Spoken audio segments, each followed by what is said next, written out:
Olá, eu sou o Dr. Paulo Cavalli, ortopedista da coluna vertebral. Hoje nós vamos falar sobre hérnia de disco. Bom, o que vem a ser a hérnia de disco?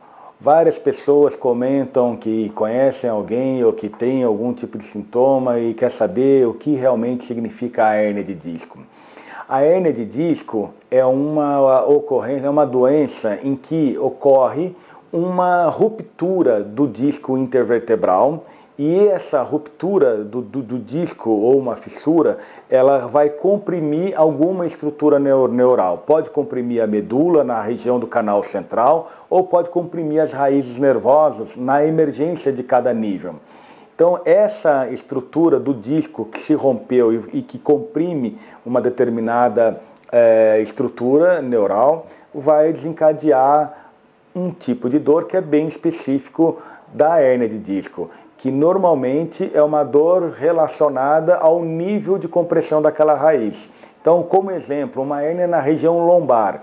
As hérnias mais frequentes estão localizadas nos níveis mais baixos, como entre a quinta lombar e a primeira vértebra sacral, ou entre a quarta lombar e a quinta vértebra lombar, ou seja, entre L4, L5 e L5, S1, que a gente normalmente denomina essas vértebras, esses níveis.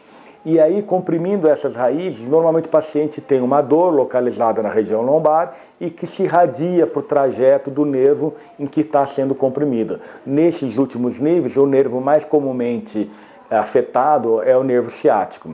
E ele pode produzir simplesmente a dor na região lombar e que irradia para aquela perna, mas também pode provocar alterações sensitivas e alterações motoras, de acordo com a gravidade, o tamanho ou a localização da hérnia de disco.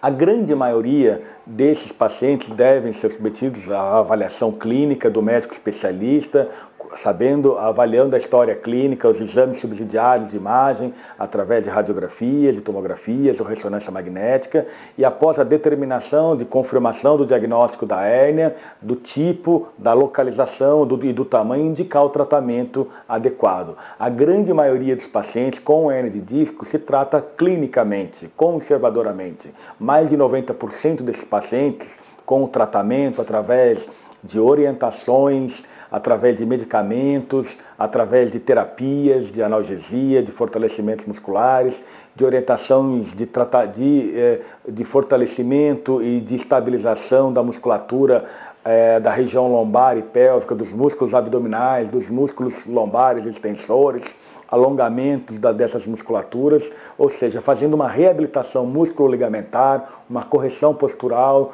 e uma orientação das atividades físicas. Esses pacientes podem ser tratados dessa hérnia sem necessariamente passar por um tratamento cirúrgico.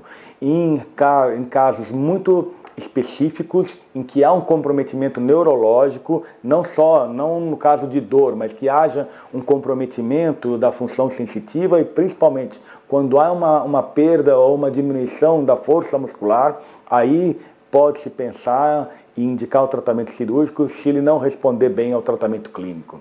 Então existe uma diversidade de possibilidades de tratamento, mesmo dentro do tratamento conservador, um conjunto de terapias, e dentro do tratamento cirúrgico existe uma diversidade, não dá para operar o mesmo tipo de hérnia de disco com a mesma técnica em pacientes diferentes. Para cada paciente, para cada tipo de hérnia, de localização e tamanho, tem uma técnica que é a técnica mais apropriada, com melhor resultado, com menor índice de complicações e de recidivas.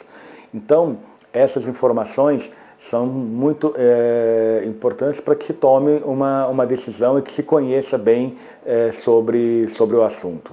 Espero ter esclarecido as suas dúvidas. Inscreva-se no nosso canal e aguardo vocês no próximo vídeo.